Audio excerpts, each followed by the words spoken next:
Attorney Harris's office, Mr. Carray Massey. Okay, let me get on over here. How y'all doing this afternoon? Good. Thank you so much. On behalf of the mayor, we are excited to be here to see the community health assessment report. Thank you for each one that's been working on this test. We know that it was diligent, and it's very important for our community to understand where we are and where we're going. So thank you for your time and efforts, and I heard it back over to you. Thank you. Thank you, Mr. Mayor. Now you will hear from our leader, Dr. Randolph, who's our Shelby County Interim Health Services Director, as well as our health officer. Dr. Randolph. Good afternoon. Thank you, Ms. Cohen. First of all, I want to thank all of you all for coming out and participating in this endeavor. It's crucial, it's very important, and I want to thank the team for your efforts. I know it's been challenging at times. I know it's been ups and downs, but we're here now. We want to thank you for your effort. We thank you for the sacrifice, the service, and all that went with that. We want to also thank the community partners and stakeholders who all participated in this project. And we're hoping that this community health assessment will do a couple of things. One, it pretty much reflects our responsibility as a health department to ensure that all our citizens, all of them living in Shelby County, have health that is promoted, health that is protected, and even improved. We also, this particular assessment will also provide a comprehensive guide to what we need to do to address the needs of our community. It gives us some insight in terms of our not only our healthcare needs, but also our capacity. What is it that we're capable of doing, how we can go about improving. This assessment also guides us in our vision of building a community where people are valued, where people are safe, and where people are healthy, and this serves as the foundation of what we must do in terms of our community improvement plan. So from the information we gather here, we will take and build upon it to develop our improvement plan, which we will usher into existence in the upcoming months and years. So again, thank you all. Greatly appreciate it, and we look forward to hearing the report. Thank you, Dr. Randolph. I just want to acknowledge again all of our community partners and our stakeholders for their participation in this work. It was a labor of love, and our team really spent countless hours working alongside our community partners. So I want to acknowledge the team who will be presenting our report today. We have Gil James, we have Marlise Eckhart, and Anna Gretz. We also have Maisha.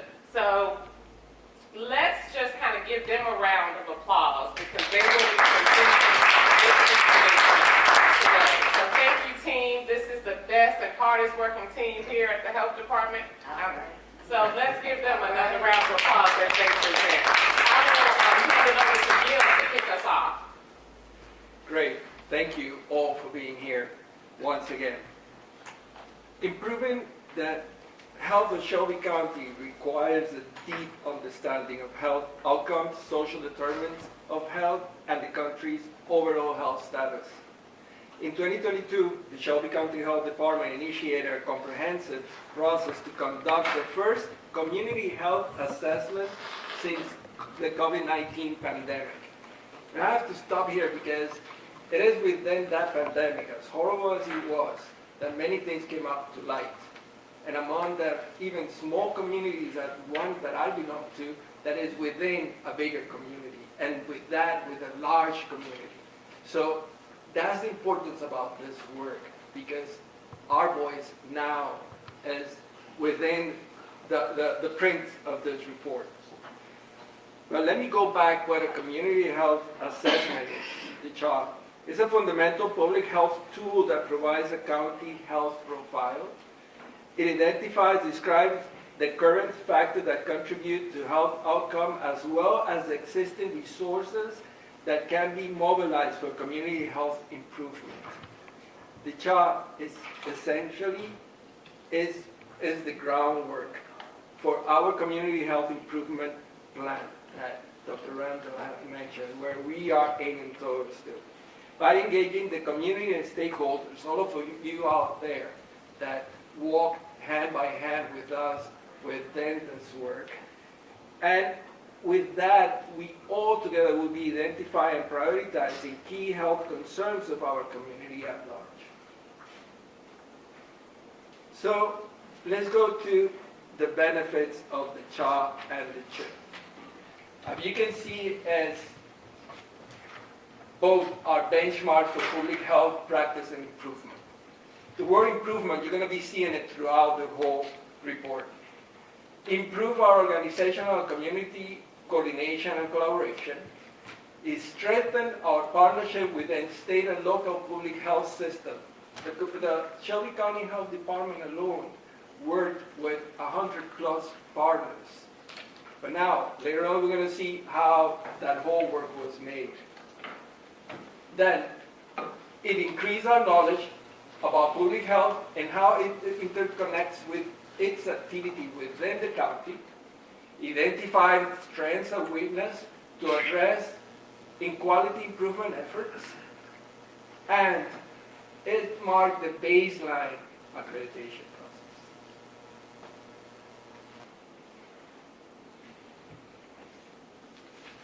So just very briefly, I want to just go over a few of some of the minimum requirements for a CHA as well as the CHIP. So this is a community-led process, as you'll see in the work that we did. And the work here is encompassing of our full county jurisdiction. Now, like we mentioned, this will lead to a community health improvement plan that has at least 2 health priorities and has at least 1 policy recommendation. Both of our reports will be published online for the public, and this is a cycle that repeats every 3 to 5 years. If you're familiar with hospital operations, you've probably heard of a community health needs assessment and implementation strategy, and this is very similar to that. So this process is deeply aligned with different best practices in public health. The first one is the foundational capabilities of the foundational public health services in the assessment and surveillance realm, as well as the community partnership development realm. And then also the 10 essential public health services, services 1, 4, and 5. Now, these 2 frameworks for public health are essential because they define the minimum capabilities that no public health jurisdiction should be without. And finally, this is also aligned with Healthy People 2030's goal of making sure that all public health systems have the necessary infrastructure to support our communities. All right. So, the framework that we use is the MAP framework, the Mobilizing for Action through Participating in Partnerships. As a foundational element of public health, the Community Health Assessment, or CHOP, process systematically collects, analyzes, and uses data to develop strategic priorities for public health planning and development. Our CHOP, we use the MAP framework 1.0, and it consists of 4 assessments: the Community Themes and Strengths Assessment, the Local Public Health System Assessment, the Community Health Status Assessment, and the Forces of Change Assessments. We'll go into details about all of those shortly. And the MAP process has multiple deliverables: the CHOP, which is the Community Health Assessment we're doing our presentation on today, and the CHIP, which we're going into, where we've already begun that process. We'll talk more about that later, and then annual reports on implementation. framework was developed in 2001 by NACHO, the National Association for County and City Health Officials. It's widely recognized by public health practitioners as the gold standard for transitioning from a traditional programmatic and organizational approach to a strategic planning that incorporates community-owned systems thinking. It relies heavily on the 10 essential public health services and developed in 2001 and has been updated since to reflect changes in technology and practice in 2023. But as we began this process before then, we stayed using the MAC 1.0 framework. So as you can see, the CHAP and the CHIP, our processes are quite complex. They're long-term processes that operate in cycle every several years. The Shelby County Health Department started the CHAP in 2022 and finalized all assessments activity in 2025. So count with me. That's 4 years in the making. 3 different teams within the Office of a Strategic, or they call Office of the Strategic Initiative. As you can see, throughout those years, we base our work within phases. There's 6 phases there, right? In phase 1 and 2, we started to do our work with the community, and that's where we started the part of with the focus groups and the survey. But in that, and I want to highlight that phase 3 between November 2022 and December 2023 is when we created or we started the steering committee on July 26, 2023. That steering committee, and I know our partners out there are with us. That steering committee has been working throughout all these years with us. And that's something that we have to highlight. This is a work that is based, as my colleague Anna said, is based on the community. And we have worked throughout, and we will still work through all those phases that you see there. Why 6 phases? Because it's MAP 1.0. MAP 1.2 has less phases, but because we started in 2022, we started with MAP 1.1 and we kept on going with that. Where are we today? Well, I'm glad to say we're in phase 5. We're actually working on the CHIP, the Community Health Improvement Plan. So all this work that we see now is going to change towards strategy. So we're going to see this, and the team is quite excited about it. In early 2026, we're going to have CHIP, and we're going to start implementing our goals, our strategies, our objectives to address the health needs of Shelby County, to address those voices out there that we heard when we were on the field.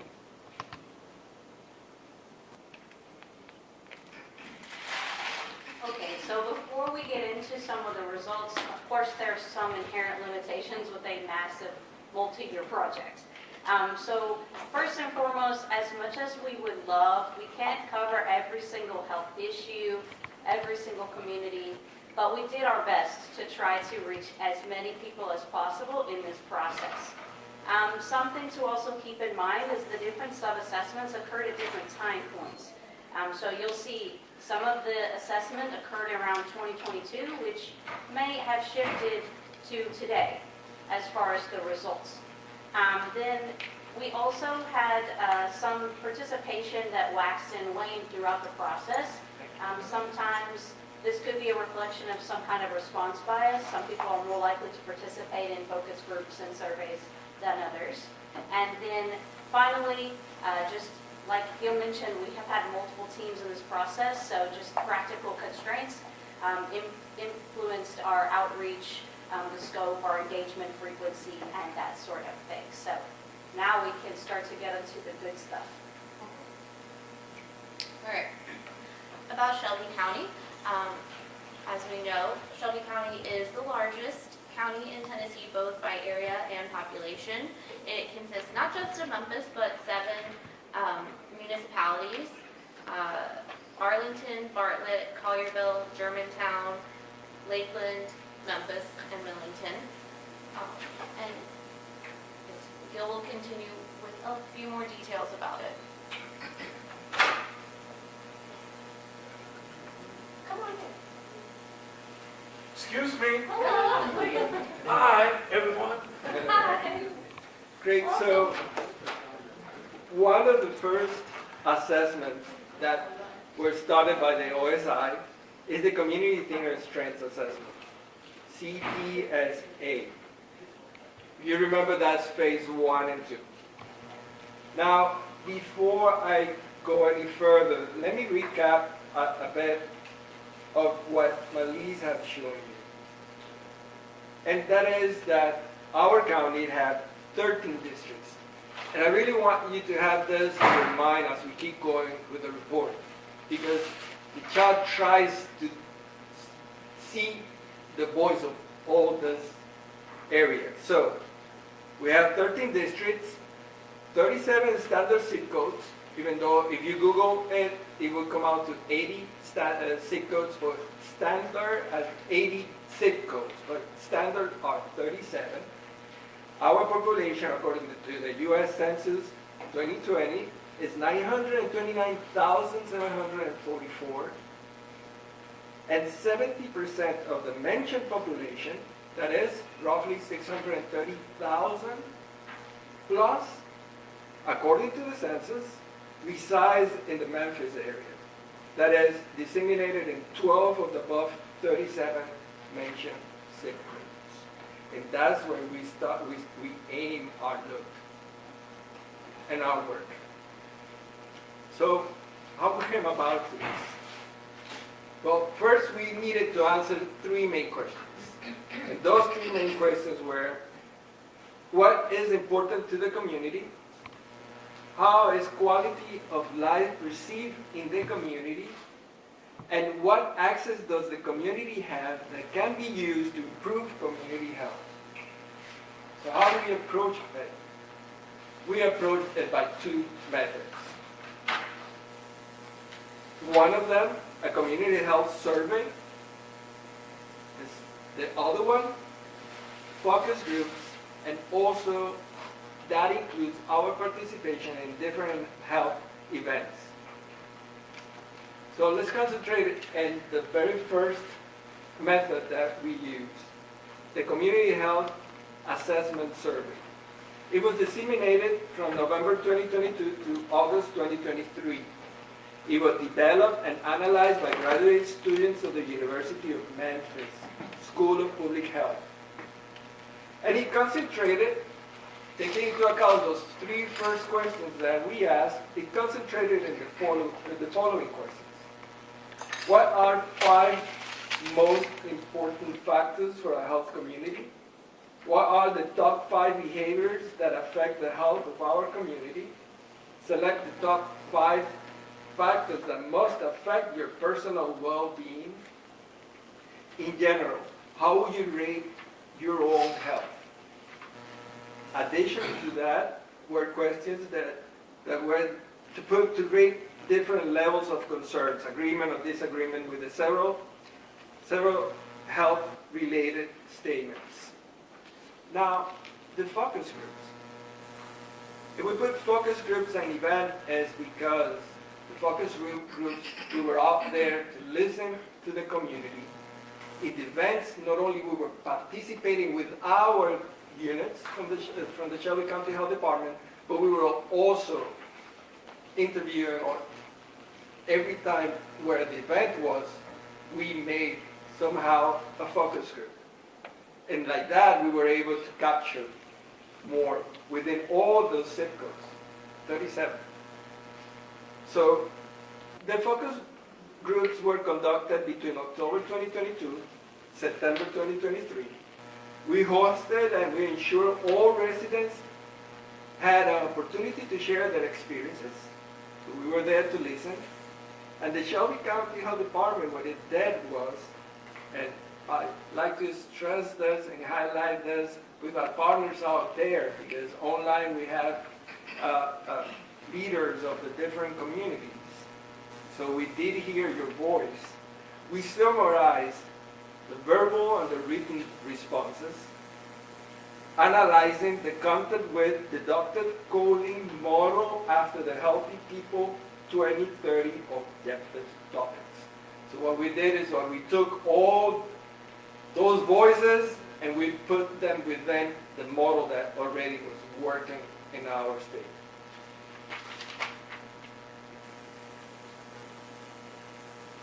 So here you see, taking first the part of the survey, the demographic profiles of survey respondents differ in some respects from the Shelby County overall population. I'll explain that in a few minutes.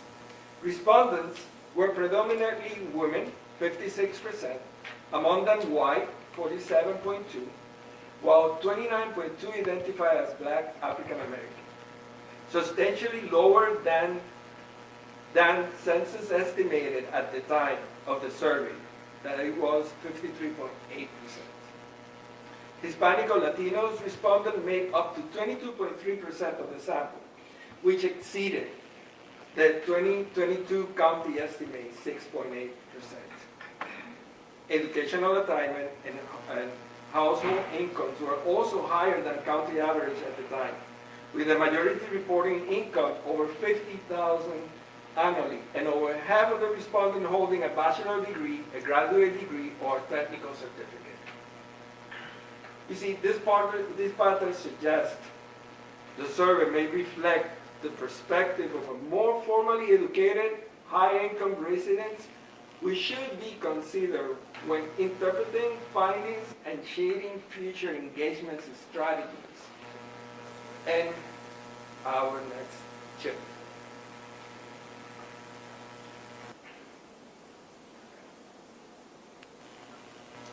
Okay, now we're going to get into some of the results. So there's two figures presented in this presentation. On the left, we first asked people to tell us their level of agreement with regard to certain quality of life statements. I won't get into all of the statements. The main takeaway here is that at least half of all participants indicated they agreed or strongly agreed with all of them, except for one, which is this is a safe place to live. However, a third to a quarter of participants were neutral about each statement, so we may need to do some additional outreach to kind of gauge their opinions. On the right-hand side, we asked participants to list the 5 most important factors for a healthy community. When they listed them, however, though, they did not rank them, so just keep that in mind because this will hold for the next couple of figures as well.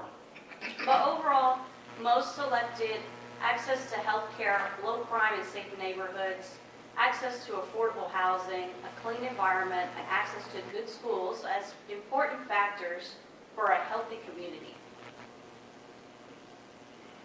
Similarly, more graphs. On the left, we asked them to select the top 5 behaviors that affect community health.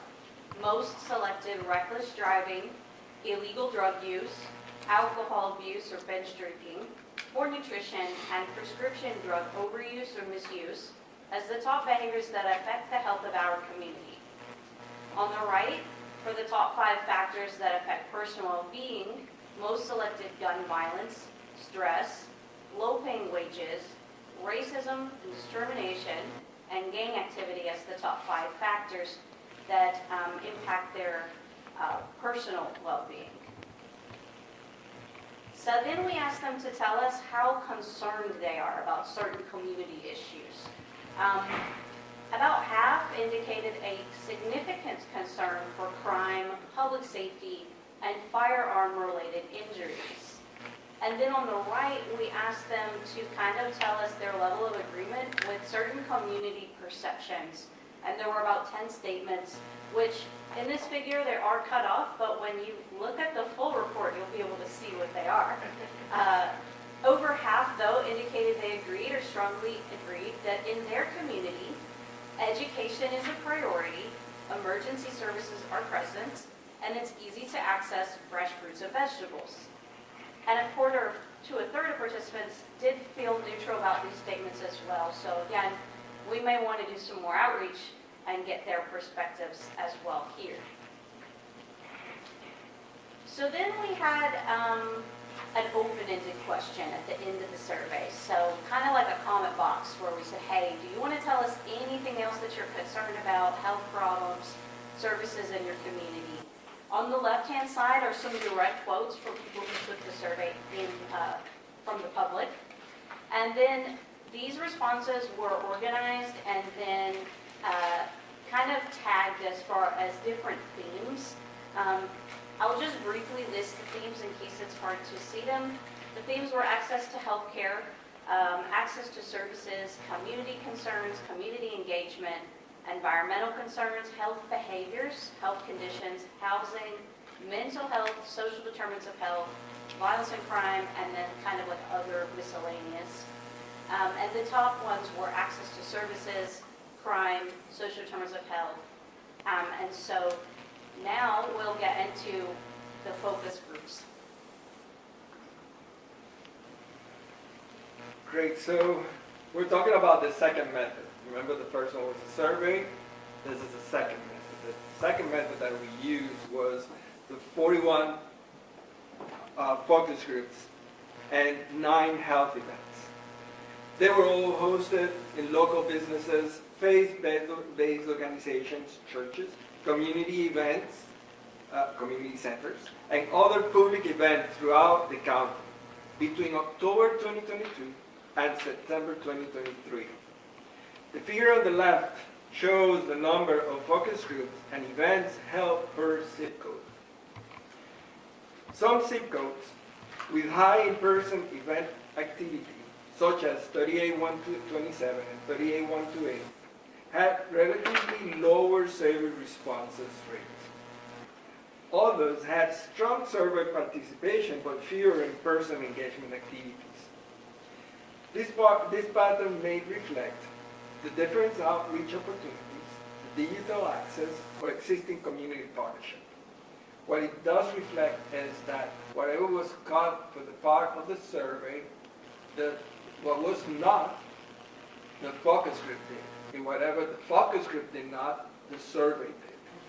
So like that, we were able to cover the most we could of the zip codes that we had in our strategy. Across all groups and events, we gathered 572 comments. And they were categorized as social determinant of health, health behaviors, or health conditions from the Healthy People 2030 list of objectives. The chart on the right shows the top 20 frequent topics, subtopics, and identified subthemes.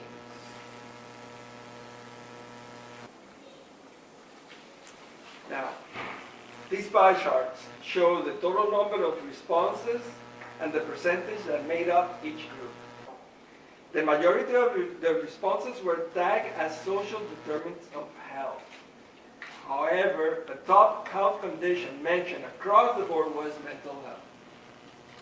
Within the social determinants of health, concerns were largely related to neighborhood and built environments. And that is, built environments refer to all human-made physical spaces where we live, recreate, and work. These include our buildings, our furniture, open and public spaces, roads, utilities, and other infrastructure. Within Healthy People 2030, this includes top concerns related to crime and violence and utility services. Among the 59% of concerns about crime and violence were general or related to public safety. Some comments mention specific types of crimes, like vehicle-related thefts or gun violence. The second large group of concerns, economic stability, with a 51% corresponding to house instability, dominated by concerns for access to affordable housing. Over half of all concerns are related with healthcare access and quality, related to access to health services. However, 24% of concerns were related to health literacy. And finally, residents also expressed concerns about discrimination, language, literacy, social cohesion, and community resources. So we have here in the Venn diagram both methods.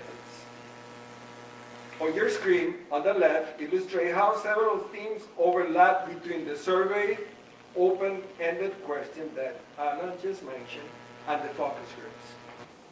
The table on the right shows how these themes, healthcare access, crime violence, environmental concerns, mental health, mental disorders, housing, overlaps with factors of health community, behavior affecting community health, and factors affecting personal well-being.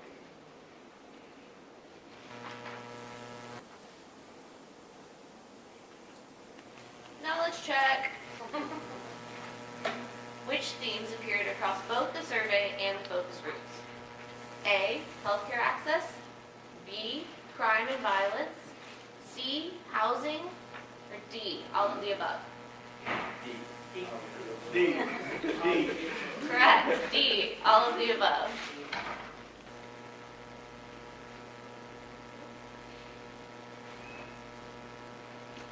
Okay, now we're going to go over the local public health system assessment. The local public health system, though, does not refer to just a single agency like the Shelby County Health Department, but rather the network of all of the entities within Shelby County that indirectly or directly provide essential public health services. So in public health, we have this kind of classic jelly bean diagram, but it's usually a bunch of circles. So we made our own, and we made the different colors correspond to the colors of the Healthy People 2030 framework. So you can see how the different groups interact with each other, as well as the health department. So first, the local public health system assessment, the purpose is to assess the capacity and the performance in the delivery of the essential public health services. So this, in the MAP original framework, does so in a very time-consuming manner, involving many long-day summits. So what we did is we innovated a bit here, and we adapted the instrument that it uses into 4 performance measure surveys that we disseminated every 2 weeks in the fall of 2024 online, and we also had these surveys in Spanish, French, and Arabic. Then after we did that, we met with our community partners to do kind of like a strengths, weaknesses, and opportunities assessment based on the results of the performance measure surveys. So I'm going to go briefly over what these kind of surveys looked like. So each question asked for about 100 performance measures. If the different community partners within the local public health system could vote on how well we performed the following activities on a 5-point scale. So here's an example, and since it's kind of hard to see, I'll just verbally state it. So for performance measure 1.2, for example, it asks how well did the system use the best available technology to display health data, analyze data, and also create visualizations for that data. And then on the right-hand side, there are some classic discussion questions that if this measure came up as one of the top or the bottom scoring public health performance measures, we then use these to guide the discussions and the kind of SWOT analysis. So the partner participation across the 4 surveys varied over time. At first, we saw a lot of people take the survey, and over time it kind of dwindled, which is pretty consistent with survey respondent fatigue. But we did invite over 100 partners to take the survey, and this participation across the board was predominantly with nonprofit public health partners, followed by health department staff, as well as people in the academic community locally. So this is the big result of our overall performance in Shelby County. So overall, we scored in the significant category which indicates that we perform all 10 essential public health services significantly with room for minor improvements. Our overall score on average was 54.8 across the different performance measures. And here you can see the top 3 scoring essential public health services, which were linkages to healthcare, enforcement of public health laws and different related regulatory components, and then the diagnosing and investigating different diseases, so sort of the surveillance capacity. However, the lowest scoring 10 essential public health services related to essential services 4, 5, and 3, mobilizing partnerships, developing policies and plans, and educating and empowering the community. We did ask the steering committee members, did they think this kind of reflected their expectations? Were the results surprising at all? And the general consensus was no. And one person even shared they were not surprised to see that the community partnerships one was one of the lowest scoring. Some people did share that these results could reflect people's different perceptions. So for example, someone may have voted more strongly that they felt like we could be doing more in the area that they were most familiar with, whereas they might have said, I'm just going to assume they do it great if I'm not familiar with it. So just keep that in mind, and it's kind of hard to tell which way it leans. So the top 5 model standards were our academic linkages in the Shelby County community with regard to public health. I think this is really exciting to see.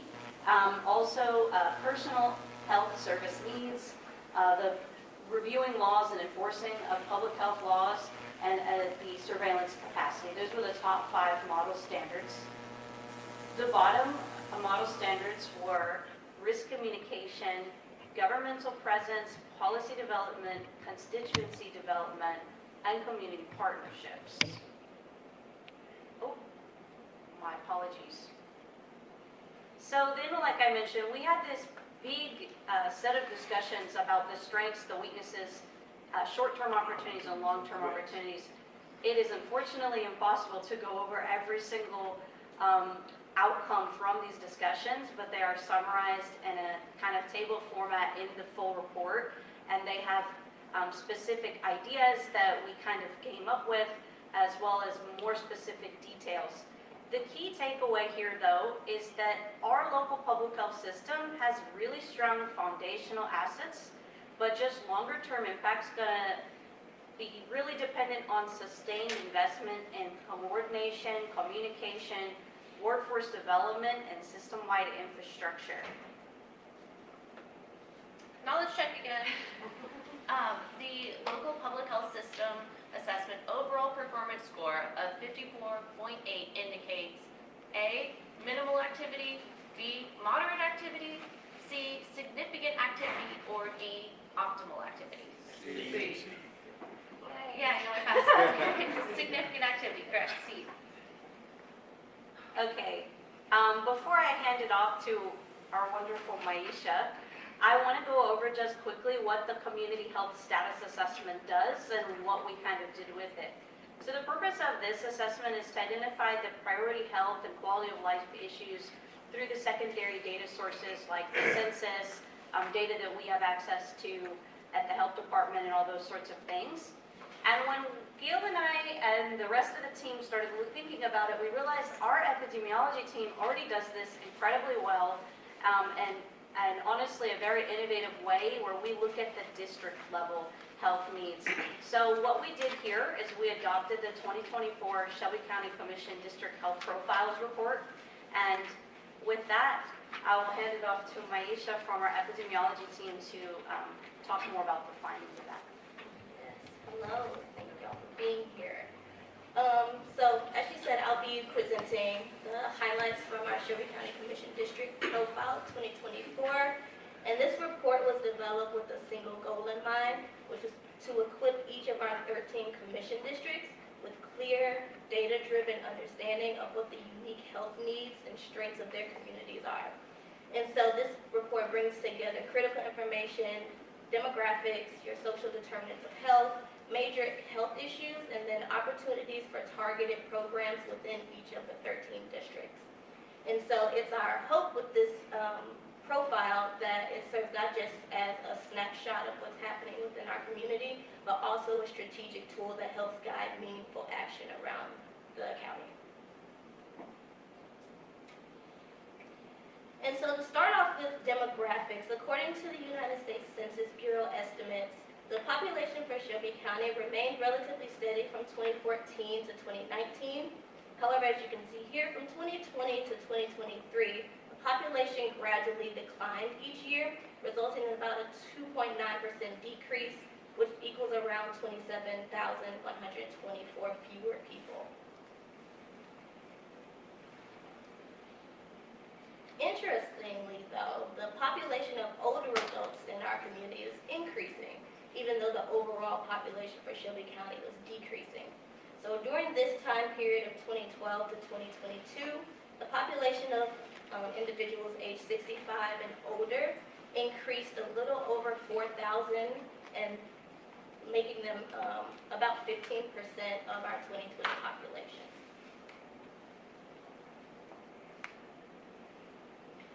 And the next section of the report looks at social determinants of health. So that's going to be your external factors that influence personal and community health outcomes. And we explored various statistics within the 5 categories. And just to give you an example of what those statistics might be, for the healthcare access and quality, we looked at stats around like health insurance coverage for citizens. For economic stability, looking at things like unemployment within our communities. For education access and quality, rates of high school graduation or attainment and completion of higher education. And then neighborhood and built environments, looking at home ownership versus home rental, the percent of homes that have no private vehicle use or even public use of recreational areas within a county. And then lastly, in the social and community context, we look at things like English proficiency and access to internet. So the next few slides are going to be some examples of some of the topics that are included. Additional data on these and other health topics are included in the full report. It's just a really succinct and condensed version. So for starting with leading causes of death, heart disease and cancer have been the top 2 causes of death for the last 5 years, followed by unintentional injury. And you can then break unintentional injury down into subcategories, where we see accidental poisoning, so your substance overdoses, making up about 43% of unintentional injury, followed by motor vehicle accidents at 30% and falls at 13%. And COVID-19, when it became a rankable cause of death in 2020, briefly replaced unintentional injury as the 3rd leading cause and then subsequently fell to 4th. Here we're looking at life expectancy by race in Shelby County from 2015 to 2020.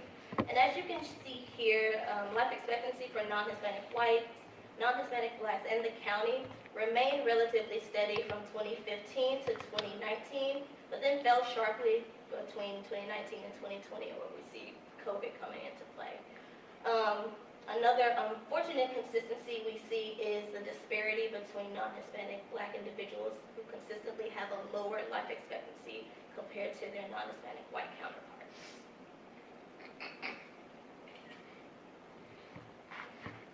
Okay, another look at life expectancy from a different perspective, from a geographic perspective. Each of the shaded areas here you see represents one of the 13 commission districts, with the darker colors indicating longer life expectancy and lighter shades showing shorter life expectancy. And we can see a clear geographic pattern here, where the districts in the eastern part of the county, such as districts 2, 4, and 5, have the highest life expectancies, ranging from about 77 to 81 years of age. In contrast, those areas on the western and southern parts of the county, districts 6, 7, 8, and 9, and 10, having lower life expectancies, some as low as 66 years of age. So that makes up a nearly 15-year age gap or year gap between districts, which highlights the impact of our social determinants of health, those social, economic, and environmental factors that weigh in on our health outcomes. And so it just kind of reminds us that where you live in Shelby County can strongly influence how long you live and what your health outcomes are. Moving on to HIV and AIDS, we see also, as a note, going forward for these geographical representations, your darker colors are going to represent your poorer outcomes, lighter colors are going to represent your better outcomes. So, for people living with HIV/AIDS in Shelby County, we see the same kind of geographical setup here, where your western, southern parts have poorer outcomes, eastern part, more affluent areas tend to have better outcomes. In 2022, there were 338 new HIV cases in Shelby County. 79% of those were men, 68% of those were people aged 13 to 34, 74.3% were Black or African American, and 70.1% were men that have sex with men. And so that gives you just an idea of who's being affected by this issue. And then at the end of 2022, there were 7,361 individuals living with HIV/AIDS in Shelby County. Here we can see the geographical representation of rates of suspected fatal opioid deaths as of 2023. Again, a similar kind of geographical pattern, even though rates are going to vary by demographic factors. We do see that male African Americans between 40 to 49 years of age tend to be those at highest risk of overdose in Shelby County.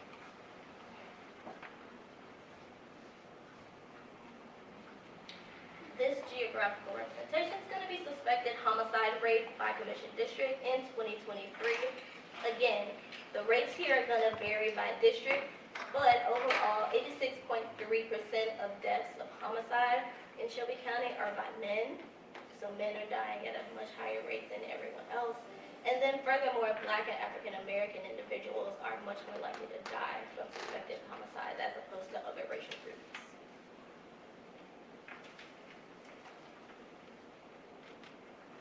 Here we're looking at more of an environmental factor. So lead poisoning has generally decreased in Shelby County over the last 10 years, so time frame about 2014 to 2023. And as of 2023, rate is 28.7, which is down from 43.7 in 2024. However, we still like to remain vigilant about it because one of the risk factors for lead poisoning is living in a home that was built before 1978. And 55.8% of houses in Shelby County were built before 1980. So the risk there is fairly high, so we like to keep an eye on those elevated levels. But again, you can see clear geographic pattern that western, southern part of the county, poor outcomes, other side, they have outcomes, but not as fast.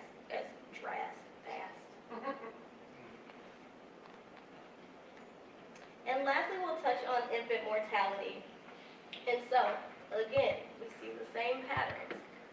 The darker colors being our most affected, lighter colors being less affected. In 2021, our infant mortality rate in Shelby County was 8.8 per 1,000 live births, which is higher than our Tennessee average of 6.2 per 1,000 births. However, Shelby County has been on a steady downward trend, declining about 17% over the last decade, so looking from 2012 to 2021. However, we do still see substantial racial disparities that exist with Black and African Americans population having over twice the rate of infant mortality compared to non-Hispanic whites.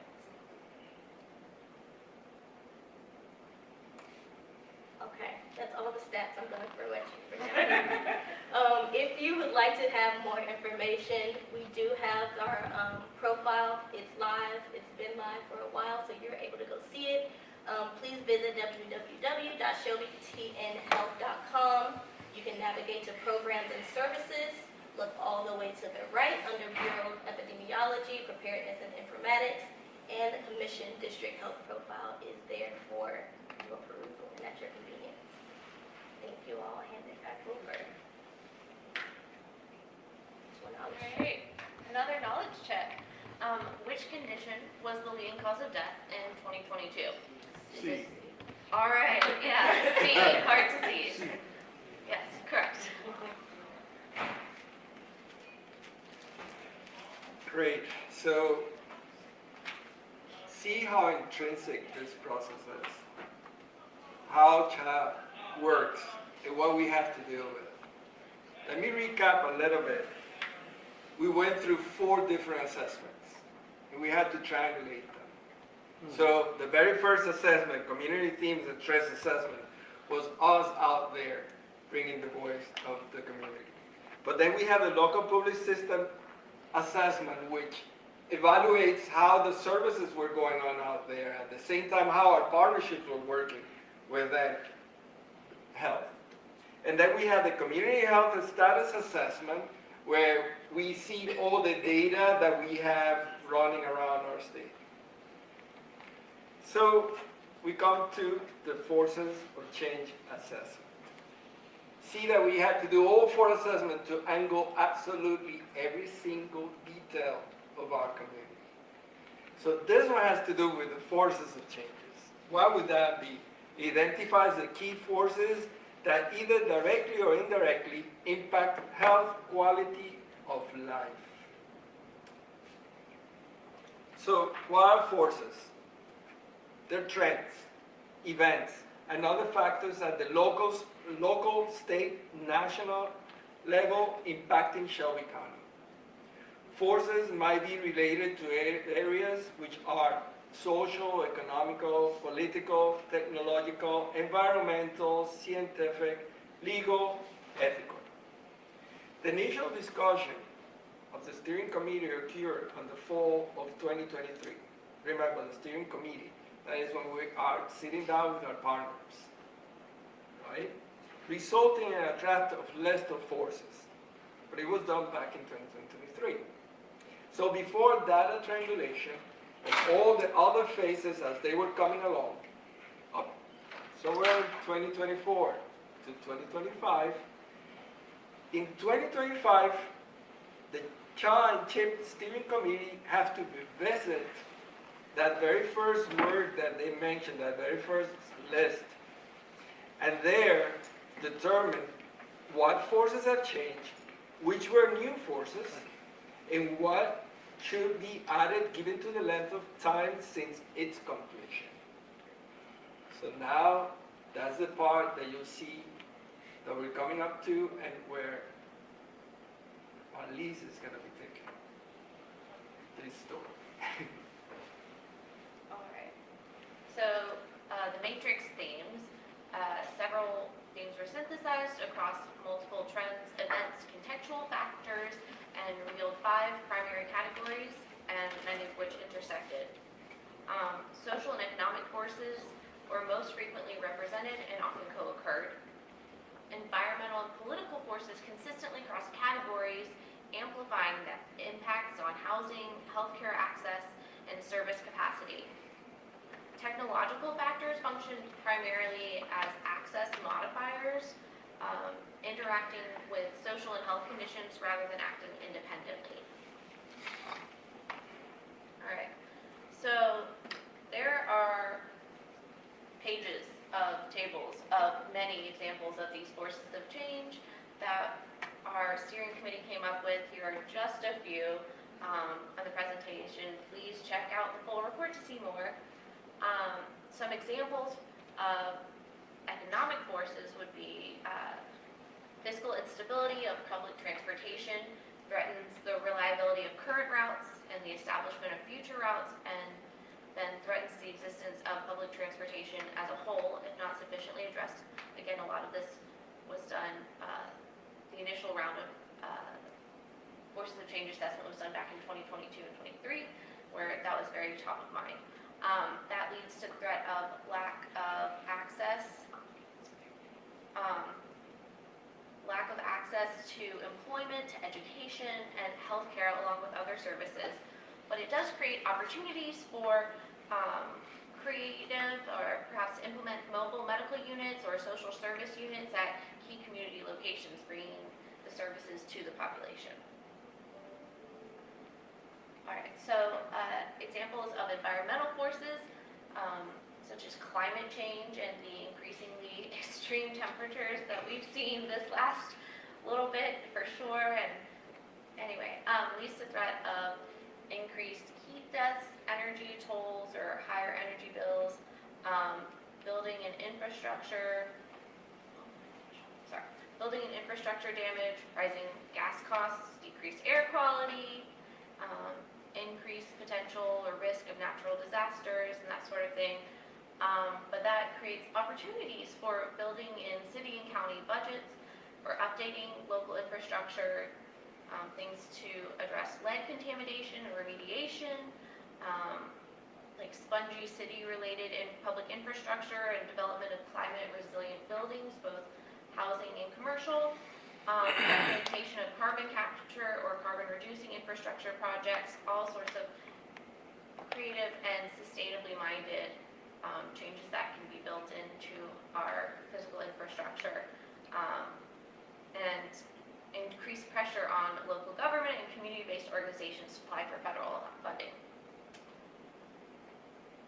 Some example of political forces, for example, our upcoming local mayoral transition, when one mayoral leaves and there's a threat of loss of traction and progress on projects if new administration brings in new leadership with them and do not thoroughly transition between teams with cross-training. But it creates opportunities to engage new community partners, to use momentum from election to bring about significant local changes, and have local community go to the state and or CDC for funding opportunities. Some social forces. All right. Forces such as insufficient access to affordable quality food items, this systemic inequities and racial disparities amplify these issues, creates the threats such as growing food insecurity and increasing need for more assistance programs from the nonprofit and or government, chronic health conditions and obesity, and already marginalized populations like families, children, the elderly and disabled especially suffer from lack of access to regular food and meal programming. But it presents opportunities for things like smaller market groceries and corner store initiatives to carry fresh produce, things like double bucks incentives at grocery stores, which currently is only available at farmers markets where SNAP dollars are doubled for fresh produce and vegetables, or urban agriculture, local community gardens, and that sort of thing. All right, technology. So,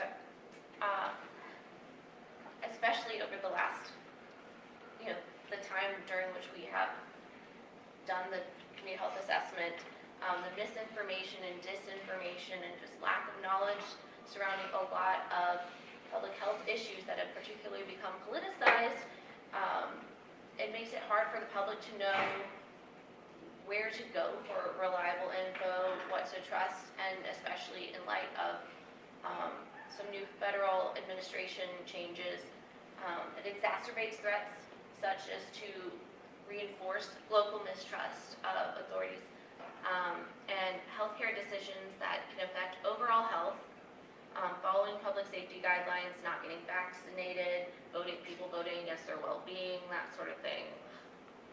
But it creates opportunities for innovative approaches like hybrid, online and in person, working, for example, with UT or the health department, UT Health Science Center here in Memphis, or the Shelby County Health Department to use training frameworks for neighborhood health ambassadors or community health workers to go out in the community and educate about issues and like vaccines, access to healthcare, more grassroots approach to reach all communities, including the elderly and non-tech populations, a lot of us take it for granted, but there are sections of Shelby County that do not have internet access, and who don't have cell access in certain areas, which it's easy to think isn't an issue today, but it is.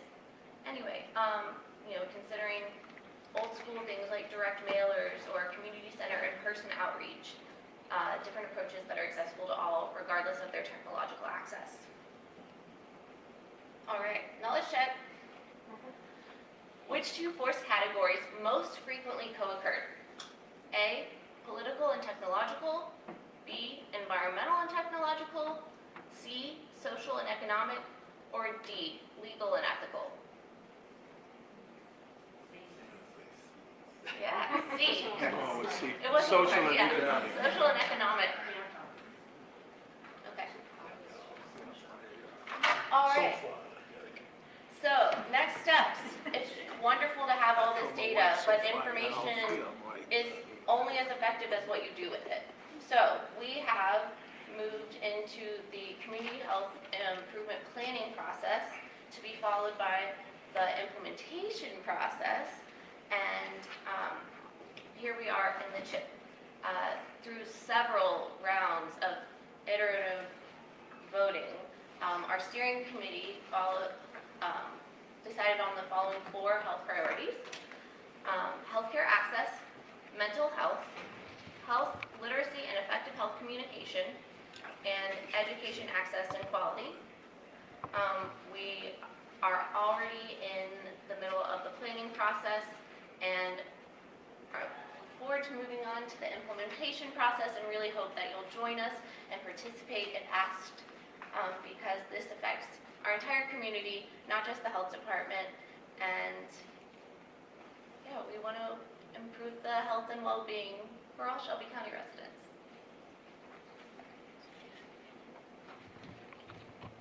And Bill. Okay, so we're gonna start our Q&A.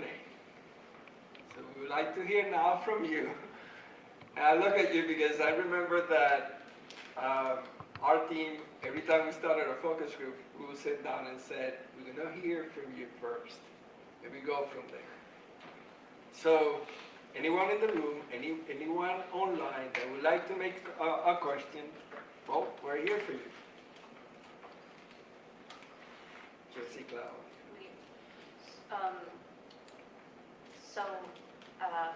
We have the participants muted. Do we want to unmute them? Okay. Well, Jesse Claudio did type into the Q&A, and for the people online, the chat is disabled, but the Q&A section is enabled, so if you could type your questions there, we'll read them out and answer them. Jesse Claudio asked if we could forward or share the link for the published research study for the report. Actually, right after the slide, we'll have where you can find it, but we will be happy if you would like us to send it to you. We can also send it to you as well if you reach out to Gil or Marlise or anyone on the team. So, anyone in the room? Yes. Anyone in the room? Have any questions? I have a question, take it to, I guess, CHIP. That is, what effort will be made to ensure that the Shelby County, maybe the Shelby County schools and the other school systems be involved in addressing this education access and quality priority? Are they part of it, participate, but are they involved? So, yes, we have some members of the steering committee, and specifically on the Education Access and Quality Subcommittee from Memphis Shelby County Schools, but we are planning on reaching out and hope to have representatives from some of the other school systems to come join us and bring their expertise and perspective to help us make the best plan possible. If I may, the truth is that this process is people's process. So one thing we did not explain, or probably a job, was that as we did with the other assessment, we did subcommittees for each one of the assessment within the steering committee. So the same thing we have done for the check. So what we encourage, those, for those main issues that you saw there, we already form a subcommittee for each one of those issues. For example, mental health, healthcare, literacy, right? So what is going on is that that subcommittee that is made by our partners and us, we go out there and they bring in those that we need in the table to work with us. So basically that's how we're working, how our system is. So what's going on now is that today CHIP has a main instrument that we have, the department has been working with, that we have put out there for each one of the subcommittees to work with, and one of them is that. So we're still in that process where the instrument is there, we have the goals, we have the objectives, but we're still growing of those people who are coming in because we're letting that subcommittee itself to feed itself with those who are on the field. So I'll just add, the CHIP is a fluid process. We have lots of partners that work in all of these different areas that we've identified. We are always recruiting and inviting additional partners to the table to fill those additional seats like Yale and Marlies, and maybe Anna has mentioned that those topics that we have identified, we created the plan on how we want to do that, which is fluid as well, because as the partners come to the table and identify and say, hey, you know, at the time we started this, we thought we were going to move in this direction, but we need to add this particular partner that we didn't think about. And as you know, people change from organizations change, so it leads us to make, you know, to always have a fluid recruiting process or an invitation process to consistently and constantly invite those expertise to the table. And that holds true for all of the different topic areas. So mental health, we will try to incorporate the health alliance.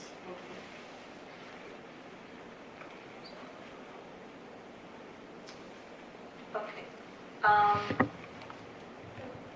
So Jesse Claudio asked if we could unmute his mic to ask. He had a different question. I don't know if it will create the feedback, but I'll see if Please he can. type it in the chat. Okay. So Jesse, if you could type the question in the chat, because it will create some audio feedback with the sound equipment. We can answer the question. In the meantime, we do have another question in the chat from Queen Keskesa. Yeah. The question is, some of the issues have been going on for a long time and some are getting worse. What do we plan to do differently to make real changes?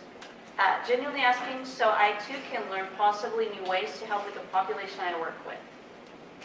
We're happy to have, thank you Queen Keskesa.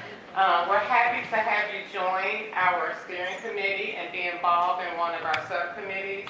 I don't know if you all know this, but Queen Keskesa works in the City Mayor's Office of Multicultural Affairs or Events. I'm not sure the exact title, but we're happy to have you join us. So do please reach out to us and be a part of our community team so that we can make sure that you're getting that information out to your, network to make sure that we are incorporating all feedback. So, thank you for that, Queen Keskesa.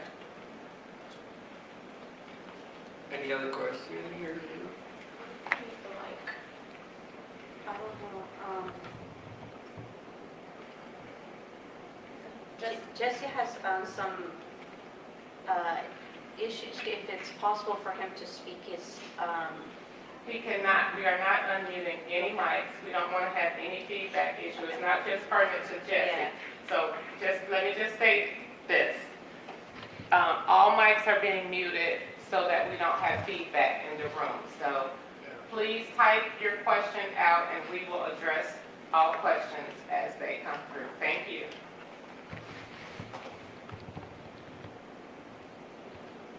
Is there any other questions? Not at the moment. Um, yes. It's a lot to type for. Does anybody in the room Anybody have any else? questions? Anybody else have any questions? We'll give them a few minutes. If we can just move to the last slide while Jesse is typing his question, we'll circle back around to that. We are. So, we want to really just say thank you to everyone who has joined, all of our community partners, everyone online. And as you have questions later, please do feel free to reach out and we can address those questions. Anyone who wants to and able to join any of our subcommittees as we work through our CHIP process, we'd love to have you. Any recommendations for any community partners that you can think of that may want to help us? Because this is really the community's plan. This is not the health department's plan. So this is really for the community. So I just want to say thank you to everybody. If you look on the screen, this is our QR code. It'll take you directly to the full report. There's a link there for those who are online. We can drop it in the chat. I think we disable the chat, but we can drop it or email it to all of the participants online later. But we ask that you do please take a look at it and think about and consider joining our CHIP as well as we try to make Shelby County the best place to live, work, and play. I'm going to turn it over. Did Jesse get his question in there yet? Not yet. Okay. Okay. I wanted to ask a question. I think it was on slide 16, and one of the indicators looked, it was $50,000 to $99,000 as the income, and so I was just wondering if are those the only respondents? Yeah. That, Yeah, I think that was around the respondents. because that didn't seem like it was a good cross section of Memphis Shelby County. But importantly, that's from the survey. That's who took the survey. Who took the survey? Because that's why we say that for further work or other, that further on for our CHIP, we're gonna be dealing with those areas too. Because definitely it was in a zip code with a better income and so on. So definitely was where the survey was at.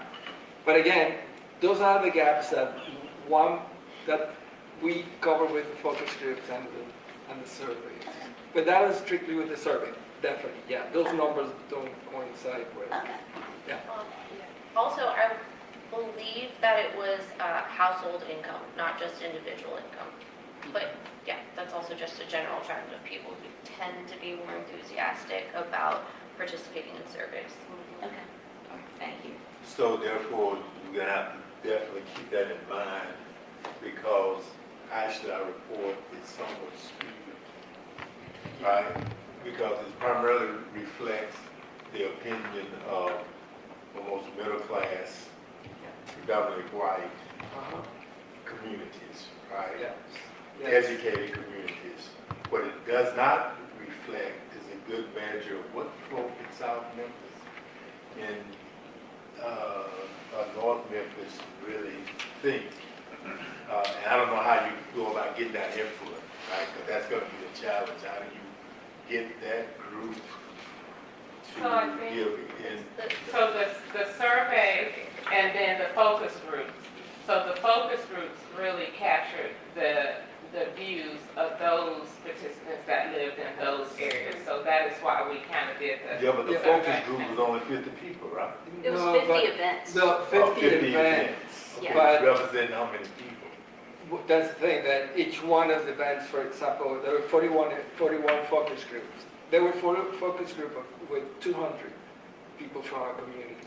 there were different focus groups, and they were how we strategized it were precisely, that's why I went to the number of 630 plus, and those zip codes around the city of Memphis, about 12 zip codes.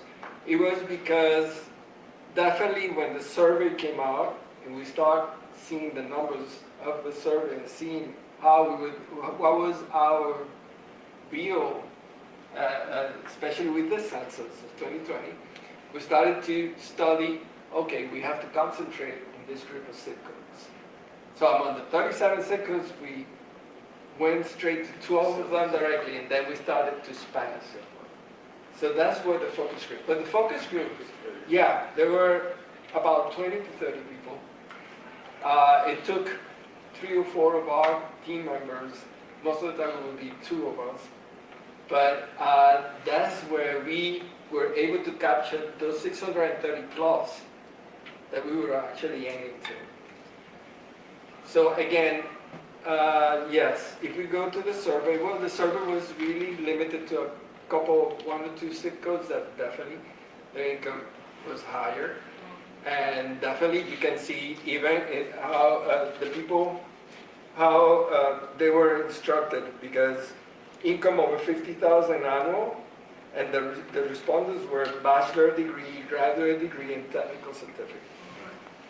And the You reason see why that with the focus group. it struck me is that one of the issues that was not rated as a significant issue was homicide. I'm like, wait a minute, I know in So certain we could- communities, Yeah. homicide got to be So- more of a greater problem than. Yeah, and in the focus groups, like you said, where we made sure we, I guess I wasn't here when we did the surveys and the focus groups, but my understanding is, as we could see who was taking the surveys, the results were, we were like, okay, we need to go literally to the people who are not taking the survey and ask them. And so in the focus group comments, going through them like line by line, that's where we got a lot of the feedback about crime being a concern, which makes sense when you look at where we did focus groups. So, yeah, I mean, Yeah, that's what we did basically. But that's a good point. And it was that both methods were going at the same time, but we were able to see what the survey was taking Yeah. care of. So definitely we started to jump in of whatever deficit that survey was putting out there to try to capture it. to try to capture as much as we could, and that's why we have across the board mental health, because crime and violence was seen as a mental health issue. Violence and suicide rate, as you said, it was seen as a mental health issue. And it was also because the communities were seeing that it was the Shelby County Health Department. So the concept of health department, they concentrated in health issues when they were talking to us. But definitely it came out, hey, we have this problem with crime, we have this. So the communities inside will say, okay, so how we can put the topic of crime and violence if we don't see how it connects with health? And then the South started to say, oh, it's mental health. And that's how you see the percentage of mental health so high. One last question that I have is, so the Division of Community Services, they conduct these kind of focus groups, and then I wonder if there's gonna be any effort to kind of compare and see what was reported there, because some of the similar questions are asked, priorities and what have you. So it'll be interesting to see what they report out versus what we have, to make sure that we absorb Yeah. all the same. Or page maybe and then even become partner part so of that it. we're not duplicating Right, work. yeah. So Yeah. that may be what we do in our next process as we're getting ready to gear up, I guess, once we get. Definitely. And it is because phase 6, if you see it, is a cycle. Yeah. It doesn't stop. Yeah. It doesn't stop. We gotta Yeah, start doing even some though over We got again. to gear up. We probably, when we think that we have done enough, it will not stop, because this is a continual evaluation of what we're doing. And the good thing about this evaluation is that it works both ways. Both the community evaluates itself as we as they evaluate us, and we evaluate ourselves the same way. So we have this coming back and forth both ways. When the community starts saying no, is that we need this, and we will have to somehow express it this way for you guys to work or implement this element. So that's the important thing about this process. Yeah, it doesn't stop. Okay, Jesse did type quite a bit. So the question is about two particular bills, pieces of legislation, and he's curious how these bills could impact the work we're looking to do. The first one, For state bills. yes, they're state bills. So Tennessee Senate Bill 2108 is a bill focused on immigration reporting requirements for law enforcement and local agencies about people who are not lawfully present in the United States, to calculate and report how much the state spends on services for people who are not in the U.S. And then the other bill is House Bill 1711, which is not explicitly about HIV, but could negatively impact HIV prevention and care by creating fear and barriers for the immigrant and mixed status clients who rely on Ryan White supported services and other public health benefits. So the question is if we've considered how these two bills could potentially impact the work we do. So the work we do as a community, or is the work that we do as a health department? Because this is a community health assessment. So I think if we look at it from that aspect, then we need to think about that from the larger steering committee aspect. And that's something that we can talk through when we have our next steering committee meeting and how that may impact the work moving forward. So happy to get, I know Jesse is part of that and we can talk through that at that time. But definitely that would, be a place for us to discuss that. So, yeah. Those would be some Pause that. examples of forces of changes. Absolutely. So we'll pause that and then we Yes. can deal with that as a steering committee. So I just want to say thank you all again so very much for coming. Thank you to those of you who are online who have joined us. We really appreciate it and we really look forward to you joining us as we continue to do this work. As the team has stated, this is an ongoing, so it's very cyclical. So we will be moving and calling and emailing. So if you get an email to join us, please accept our challenge to come and help us make sure that we are living in the healthiest community in the nation. We need your help to do that. Thank you all again.